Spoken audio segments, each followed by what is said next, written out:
Pancha prana mano buddhi dashendriya samanvitam apanchikrita bhutotang sukshmangang bhoga sadhanam. Pancha prana, the five prāṇas, the manifestation of life in the body. Mano buddhi, mind and intellect. Dashendriya, the 10 organs. Samanvitam, combined. Apanchikrita bhutotang, formed from the subtle elements before their panchikarana. Sukshmangam, the subtle body. Bhoga sadhanam, instrument of experience. The subtle body, instrument of the soul's experience, consists of the 5 prāṇas, the 10 organs, the mind and intelligence, all formed from the rudimentary subtle elements before their subdivision and combination. Namaste.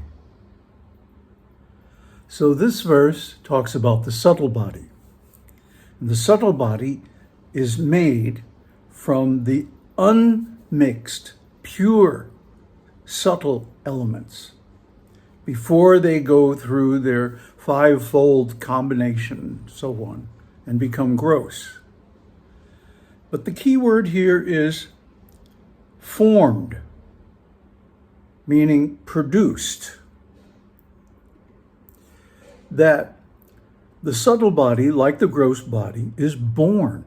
It's made. It's produced. It comes into being at a certain point in time, long, long ago, back in the beginning of the universe. But the point is, it is Maya. It is form. It is a creation, a fabrication. So it can't be the reality. That's the point behind this verse and the previous one. The gross and subtle bodies, and even the causal body, are fabrications. They're not real. They can't be real because they have a beginning and end in time. So Brahman is not like that. Brahman is beginningless and endless. And so, by the way, is Maya. Maya is really indescribable because it appears to exist, but it doesn't really exist. And during the time that it appears, it seems real. Yet, like when we dream at night, we go through so many different scenarios with different people and places and stuff and different bodies and so on. But when we wake up in the morning, poof, it's all gone.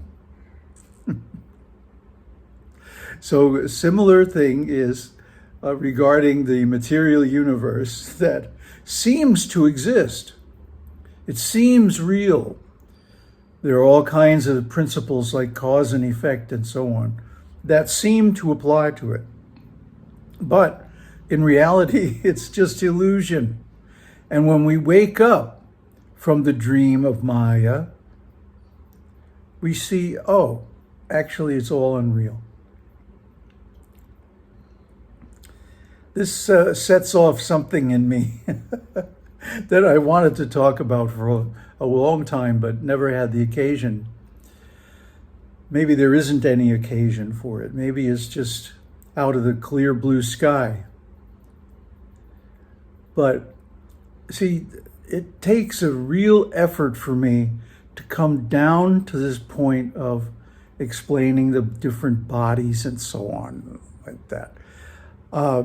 Because since 1984, at any moment, I can sit down, take 3 breaths, and I'm in samadhi. And this is so wonderful, so pleasant, so much happiness, so much bliss, that it makes this whole world seem just irrelevant and stupid. So to have to come down and explain all this beginner level stuff, is sometimes a real austerity for me. I could be sitting on my pad or lying in my bed in bliss, in samadhi, immersed in Brahman. Because that is our real nature. That is the real self. These bodies are phony. And the way you can tell they're phony is that they change. This body, when it was small, just a little knee-high to a grasshopper,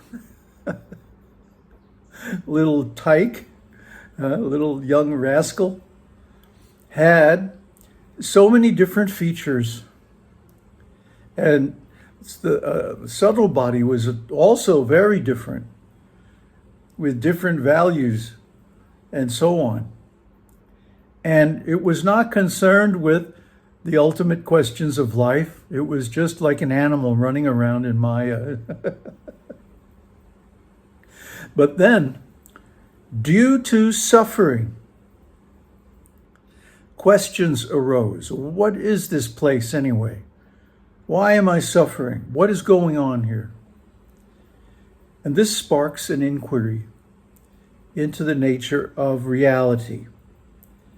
And of course, the end result of that is Brahman realization, which happened to me in 1984 by the grace of Shakti Ma. But that doesn't mean that other people, so-called other people, see, it's so hard to bridge the gap between these two realities. Other people don't see it that way. They think the body, the mind, the world, and all this action is real. So they are trapped by Maya. They are covered by avidya. They are also Brahman. But their recognition of Brahman is covered by their ignorance. So we have to give the cure. We have to give the medicine for this malady, this sickness, this Maya of thinking Brahman is actually dual. And so this is called neo-advaita. When people want to bring duality onto the platform of Brahman. This is a New Age thing.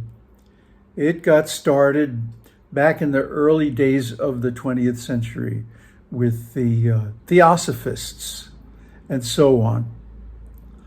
And of course, they didn't actually know Brahman, but they had got a hold of some books and they were talking about Brahman. And of course, they completely misunderstood it. So they understood jnana as being ordinary knowledge, book knowledge, verbal knowledge, conceptual knowledge. But of course, it's not. Vidya is book learning. Jnana is realized knowledge, a change in consciousness.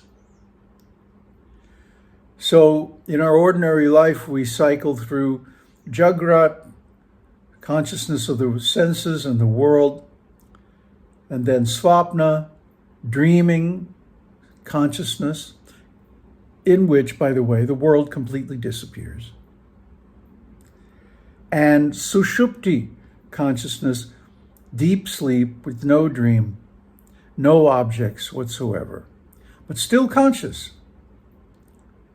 But because we are covered by ignorance, in deep sleep we have, or we think, we are unconscious. We're not conscious. Yet, deep sleep is so important that in sleep experiments, if people are woke up and not allowed to have deep sleep, within a couple of weeks they go mad. The mind needs that rest from the constant labor of the root sequence, Mūlaparaiyāya, We linked to that a few episodes back. The Mūlaparaiyāya is the root sequence of thinking. Well, it's not really thinking, it's more like identification and projection of the false ego onto the perceptions of the senses. So in other words, we don't even really see the world as it is. We see it overlaid with name and form, beginning with I and mine. And these are projected onto the objects of the senses, giving them a feeling of ownership, that I own this thing, this is mine.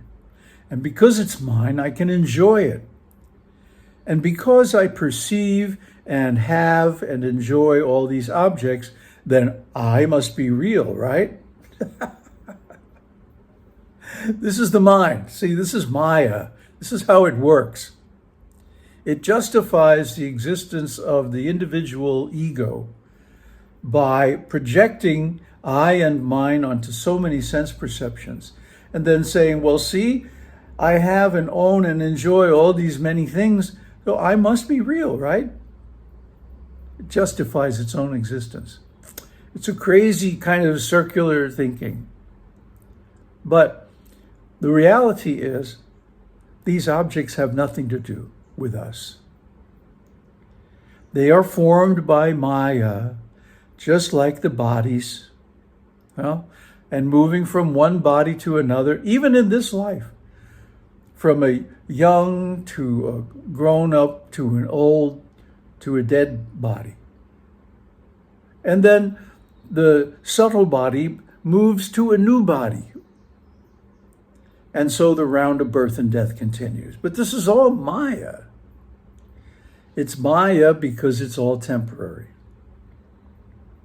What is that which is permanent? Only consciousness, only Brahman, only the self. These three things are one. Sat Chit Ananda are not separate qualities of Brahman, because there is no separateness in Brahman. Brahman is naturally eternal, full of consciousness and bliss, with no origin, no destruction, continuous, forever. Because Brahman is the ground of being of everything else. And that is who we really are.